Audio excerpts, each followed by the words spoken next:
Oui. Voilà. Et la question qui se pose, bien entendu, c'est le diabète et le risque cardiovasculaire.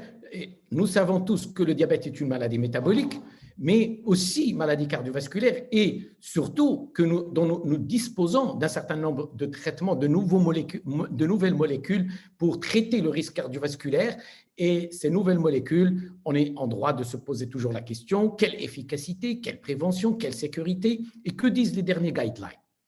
Nous savons que le diabète tue dans le monde toutes les 7 secondes une personne, que le diabète constitue un lourd fardeau économique, en particulier pour les pays en développement, puisque 77% des personnes atteintes de diabète vivent dans ces pays, et que $1 sur 9 dépensé pour la santé est consacré au diabète. Nous savons aussi que lorsque le diabète est découvert, les complications cardiovasculaires et surtout macrovasculaires, peuvent être déjà présentes avec des antécédents depuis plusieurs années de facteurs de risque. Alors que nous savons de façon pertinente que les complications microvasculaires apparaissent avec l'hyperglycémie et le développement de cette hyperglycémie.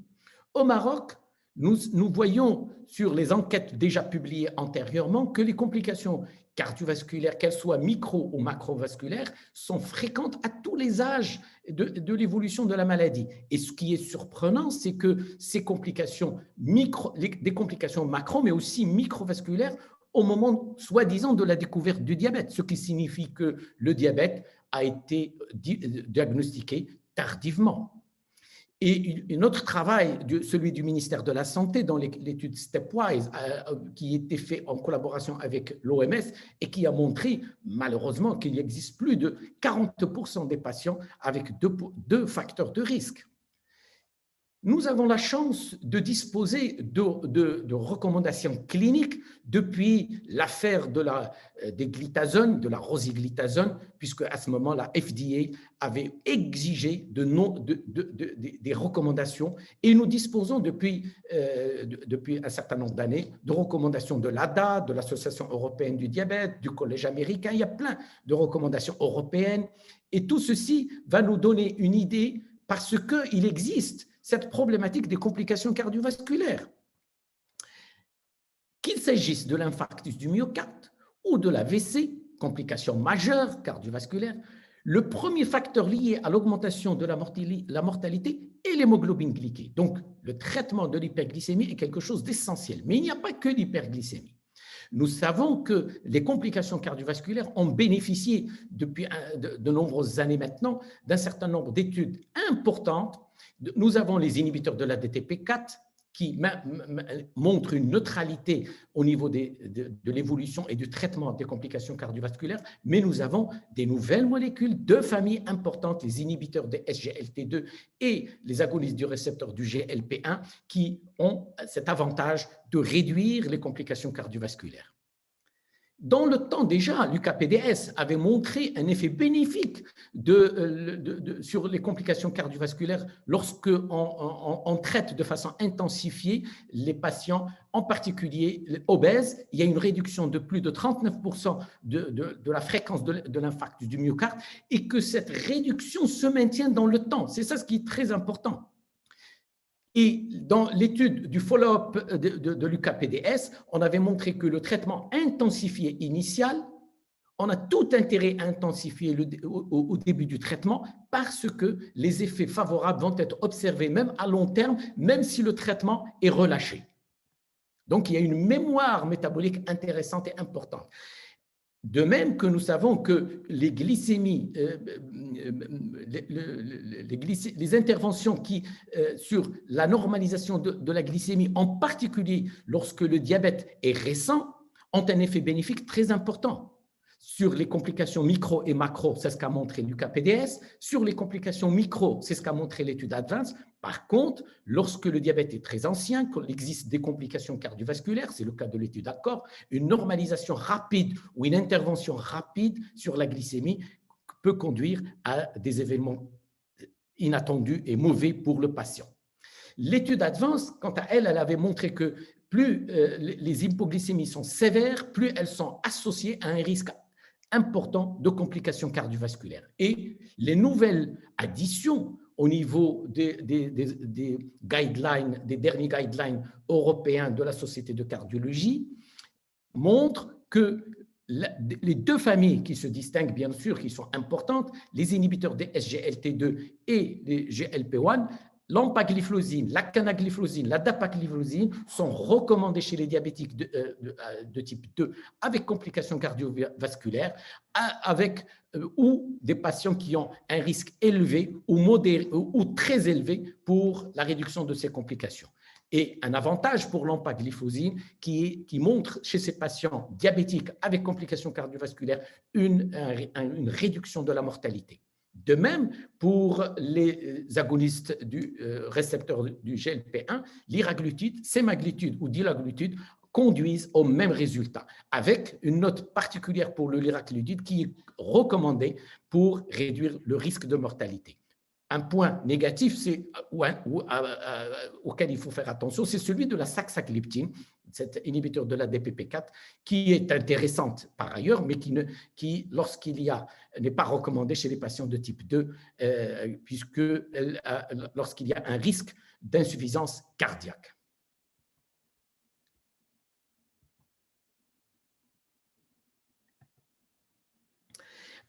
Qu'en est-il comment catégoriser les patients, bien entendu, sur le plan risque cardiovasculaire, en risque modéré, en risque élevé et en risque très élevé? Bien entendu, lorsque le patient est jeune, avec les diabétiques de type 1 moins de 35 ans, ou les diabétiques de type 2 moins de 50 ans, avec une durée de diabète inférieure à 10 ans, et without other risk factors, sans risque facteur, le risque est modéré. Chez les patients, par contre, qui ont un diabète établi avec maladie cardiovasculaire établie, ou avec des dommages existants au niveau du cœur et des vaisseaux, ou avec des facteurs de risque multiples, ou avec un diabète de type 1 depuis plus de 20 ans, là, il s'agit d'un très haut risque. Et pour les autres patients diabétiques de type 2, avec une durée de diabète depuis 10 ans, et sans atteinte organique, mais avec n'importe quel autre facteur de risque, le risque est déjà élevé. Nous savons aussi que pour réduire le risque cardiovasculaire chez les patients, qu'ils soient diabétiques ou prédiabétiques, il existe bien sûr des stratégies efficaces et qui sont démontrées. C'est le lifestyle, c'est l'hygiène de vie, c'est la normalisation de la glycémie, la normalisation de la pression artérielle et le contrôle du cholestérol et des triglycérides, avec des niveaux d'évidence très élevés. Par contre, pour ce qui est des plaquettes et de l'aspirine, le risque, la recommandation sont surtout pour les patients à très haut risque ou à risque élevé. L'aspirine reste recommandée dans la prévention primaire. Par contre, lorsque le risque est modéré, et l'aspirine n'est pas recommandée en prévention primaire. Nous voyons que les deux familles ici des médicaments hypoglycémiants qui vont avoir un effet favorable et très important en matière de complications cardiovasculaires, bien sûr, restent les inhibiteurs des SGLT2 et les agonistes du récepteur du GLP-1. Les biguanides et l'insuline peuvent être utilisés, qu'il existe ou non de complications cardiovasculaires ou modérées, alors que les thiazolidines d'ione doivent être évitées avec la saxagliptine. Pour les inhibiteurs de SGLT2, et comme l'ont démontré les études Amparec, Canvas et DECLARE, l'empagliflozine, respectivement la canagliflozine et la dapagliflozine, sont recommandées chez les patients avec diabète de type 2 et complications cardiovasculaires ou à un risque élevé ou très élevé cardiovasculaire pour réduire les événements cardiovasculaires. Nous observons que dans ces méta-analyses et dans ces études, des comparaisons de ces études qui montrent que les inhibiteurs de SGLT2 sur les événements cardiovasculaires sont intéressants, quel que soit le niveau de risque, et surtout quand il existe une maladie cardiovasculaire établie. C'est le cas de l'étude que je viens de citer, Amparec, Canvas et DECLARE. pour ces inhibiteurs des SGLT2, et dans le cas particulier de l'étude EMPA-REG avec l'empagliflozine, il y a un avantage supplémentaire, c'est au niveau de la réduction du risque de mortalité. Qu'en est-il maintenant des agonistes du GLP-1? Nous voyons que liraglutide, sémaglutide, délaglutide sont recommandés dans le diabète de type 2 avec complications ou avec haut risque, et de même que le liraglutide, comme l'empagliflozine, est recommandé pour réduire la mortalité. C'est l'étude LEADER, l'étude SUSTAIN 6 et l'étude REWIND. Nous savons que l'étude LEADER, qui a été l'étude de référence, avait montré déjà depuis longtemps que dans le critère principal de jugement, qu'il s'agisse du décès cardiovasculaire, de l'infarctus non fatal ou de l'AVC non fatal, il y a des résultats extrêmement probants, et les résultats sont observés également dans les sous-groupes avec maladies cardiovasculaires préexistantes. Dans ces études comparatives sur le slide, on voit que l'effet cardiovasculaire est observé avec toutes les études réunies et travaillant sur les effets cardiovasculaires, avec en plus des effets sur la réduction de la détérioration de la fonction rénale, en particulier pour l'étude LEADER, et je reviendrai. Alors, le clinicien peut se trouver conforté devant cette situation. Est-ce que je préfère les inhibiteurs de SGLT2? Est-ce que je préfère le GLP-1? Alors, il est évident que pour les deux familles, il est très important de considérer que pour la prévention du MAS, c'est-à-dire de complications cardiovasculaires, et la réduction de ces événements, on voit que pour les deux, les molécules se valent.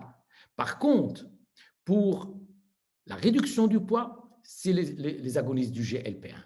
Et pour l'insuffisance cardiaque et la réduction de la détérioration de la fonction rénale, c'est les inhibiteurs des SGLT2 qui prennent le pas. Dans ce travail qui réunit et les inhibiteurs de la DPP4 et du GLP-1 et des SGLT2, dans le travail des experts du Collège américain de cardiologie, on retrouve ces effets intéressants, en particulier cardiovasculaires. Et pour la réduction de l'insuffisance cardiaque, les hospitalisations pour insuffisance cardiaque, l'effet est net avec la famille des SGLT2. Un point toujours, comme je l'avais signalé initialement, point d'interrogation toujours avec la saxagliptine. Alors, revenons toujours, n'oublions pas cette molécule, l'ébiguanide, qui est là depuis plus de 60 ans et qui a montré, elle était dans l'étude du KPDS, qu'elle était intéressante chez les diabétiques de type 2, en particulier obèses, avec ou sans complications cardiovasculaires ou avec un risque élevé. L'effet était positif. Un autre point intéressant auquel on s'est intéressé ces dernières années, c'est celui de l'insuffisance cardiaque. Et on a trouvé que l'insuffisance cardiaque chez les diabétiques, elle est 2 à 5 fois plus élevée par rapport aux non-diabétiques. De même que le risque d'insuffisance cardiaque est de 20 à 40% plus élevé chez les patients qui sont en prédiabète, c'est-à-dire avec un niveau un petit peu plus élevé de l'hémoglobine glycosylée. Et ça, c'est un élément nouveau qui nous dicte qu'il est très important aussi de s'intéresser, de s'occuper des prédiabètes. Et on sait qu'aujourd'hui au Maroc, nous avons plus de 10,4% de personnes en prédiabète, c'est-à-dire plus de 2,5 millions de personnes, bien sûr les personnes au-delà de 20 ans. Alors, voyons maintenant les effets toujours des inhibiteurs du SGLT2 sur les hospitalisations pour insuffisance cardiaque et décès cardiovasculaires. Et l'on voit ici qu'il n'y a pas d'hétérogénéité entre les études. Donc, il y a un effet classe. Toutes les études montrent un effet favorable sur ce plan. De même qu'il n'y a pas d'hétérogénéité quand on considère uniquement les hospitalisations pour insuffisance cardiaque. Et ceci nous amène aussi à évoquer les problèmes rénaux et dire qu'il y a une relation très étroite entre le cœur et le rein lorsqu'il s'agit de la physiopathologie du diabète de type 2, tout simplement aussi parce que il y a des facteurs communs qui vont altérer et le rein, et le foie, et le cœur, tels que le tabagisme, l'hypertension, la dyslipidémie et autres. Et au niveau de l'atteinte rénale, dans le diabète, on sait que cette atteinte rénale, elle est majeure, elle est associée lorsqu'il y a un risque élevé de maladie cardiovasculaire. Et le contrôle de la tension artérielle, le contrôle glycémique améliore la fonction rénale, réduit l'altération de la fonction rénale, de même que tous les traitements qui réduisent la microalbuminurie sont associés à une néphroprotection. Et ces nouvelles molécules dont nous disposons aujourd'hui, les inhibiteurs de SGLT2 et les agonistes du GLP1, confèrent également, mais de façon différente, une certaine néphroprotection. Voyons ce qui est publié en particulier concernant les inhibiteurs de SGLT2 avec complications sur les événements cardiovasculaires, mais aussi sur les événements rénaux, à travers les différentes études. Bien sûr, c'est ce qu'on a développé jusqu'ici, mais pour la réduction de la fonction, de la détérioration de la fonction rénale, un effet intéressant est observé avec l'étude EMPA-REG. De même, donc, il n'y a pas d'hétérogénéité sur les conséquences positives des inhibiteurs de SGLT2. Les différentes études apportent qu'il y ait un facteur ou plusieurs facteurs de risque ou qu'il existe une maladie cardiovasculaire établie. Dans l'étude Crédence, en plus, avec la canagliflozine, il est très important de noter aussi qu'on a observé cette réduction de la détérioration de la fonction rénale et par conséquent une néphroprotection prouvée. Voyons de ce qui se passe du côté des GLP-1 avec LEADER. L'étude LEADER avait montré une certaine protection, une certaine néphroprotection, et ce sont des slides que j'ai empruntés à mon ami Biscaer, qui probablement il va revenir dessus lorsqu'il va aborder les SGLT2, où on voit que l'étude EMPA-REG a un important effet, ainsi que le CANVAS avec la canagliflozine, mais beaucoup plus EMPA-REG sur la macroalbuminurie et sur la réduction de la détérioration de la fonction rénale. Pour ce qui est des inhibiteurs de la DPP4, les différentes études montrent qu'il y a un effet un petit peu protecteur, mais je pense que mon ami Biscaer va développer davantage ce point. Si on réunit les bénéfices cardio-rénaux des inhibiteurs du SGLT2 et des agonistes des GLP1 dans les différentes populations atteintes de diabète, nous remarquerons que l'efficacité cardio-rénale, elle est dominée par la réduction des hospitalisations pour insuffisance cardiaque et la protection rénale, avec aussi une protection cardiovasculaire. Du côté des agonistes des récepteurs du GLP1, c'est beaucoup plus la protection cardiovasculaire et secondairement la néphroprotection. Les études qui, résumées sur cette slide, montrent aussi en effet qu'on est devant un effet positif aussi bien cardiovasculaire que rénal, notamment dans l'étude EMPA-REG et CANVAS. Je rappelle que l'étude EMPA-REG, qui est une étude de référence, avait montré de façon très importante qu'il y a une réduction des 3P-MAS de 14%, de la mortalité cardiovasculaire de 38%, de l'hospitalisation pour insuffisance cardiaque de 35% et de toute cause de mortalité de 32%. Cette étude, comparée aux autres études, montre des résultats beaucoup plus importants, notamment sur la mortalité cardiovasculaire, par rapport à l'étude CANVAS, par rapport à l'étude Declartimi, Vertis et Credence. Qu'en est-il de la vie de tous les jours, donc des études sur des études en vie réelle? Eh bien,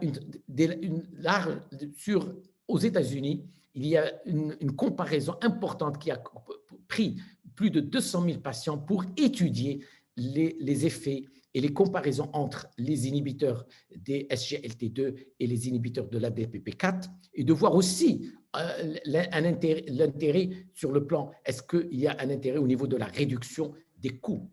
Et l'étude EMPAREC qui avait montré pour les hospitalisations pour insuffisance cardiaque une réduction de 35%, et bien l'étude EMPRISE, cette étude en vie réelle, a montré que lorsqu'on compare l'empagliflozine par rapport à la CITA, ceci est retrouvé également à 49%, et que comparé par rapport aux inhibiteurs de DPP4 en général est de 44%. Donc, ce qu'on trouve dans la vie réelle confirme ce qui est prouvé dans les études contrôlées et randomisées. De même, on va voir que justement, les études EMPAREC contrôlées et les études EMPRISE, qu'ils soient versus sitagliptine ou versus inhibiteur de DP4, on retrouve ces avantages sur le plan cardiovasculaire, sur le plan de l'insuffisance, l'hospitalisation pour insuffisance cardiaque. De même, l'empagliflozine est associée à une réduction du risque versus plus importante par rapport aux agonistes du récepteur du GLP1. Alors, quels sont les patients chez qui est intéressant de proposer les inhibiteurs de SGLT2? Premièrement, on peut dire tous les diabétiques, mais d'abord les diabétiques avec haut risque cardiovasculaire. Les diabétiques avec ou sans insuffisance cardiaque, et aussi, en plus, avec ou sans atteinte rénale.